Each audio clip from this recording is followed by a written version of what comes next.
ក្នុងភាពជាអ្នកដឹកនាំគេណាជួនកាល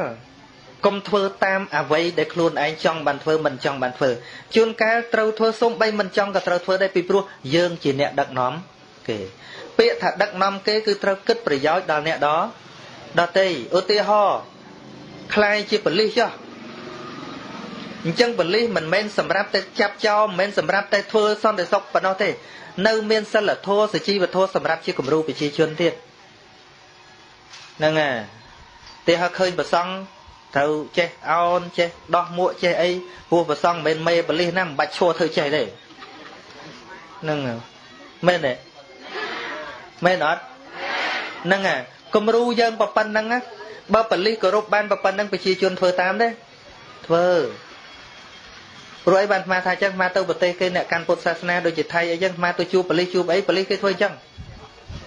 ដល់ប៉ូលីសធ្វើអញ្ចឹងឯងប្រជាជនធ្វើម៉េចតាមអញ្ចឹងពាក្យថាអ្នកដឹកនាំគេមិនមែនគោរពតែតួនាទីទេគឺនៅធ្វើជាតួអង្គឲ្យគេដើរតាមទៀតអាត្មាទៅធ្វើប៉ាសពតញាតិញោមហើយមន្ត្រីនៅអដែងកន្លែងក្រសួងស្អីហ្នឹង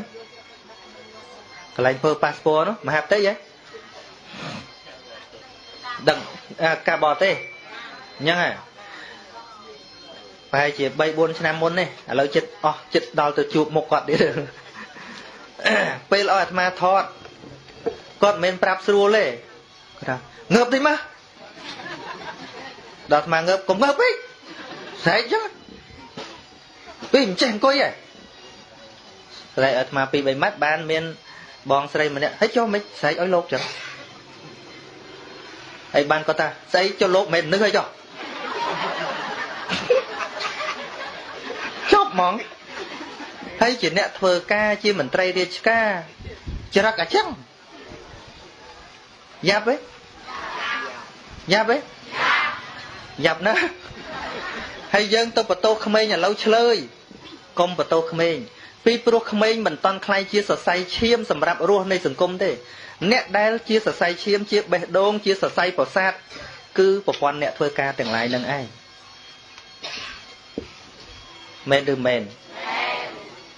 យល់ថាម៉េច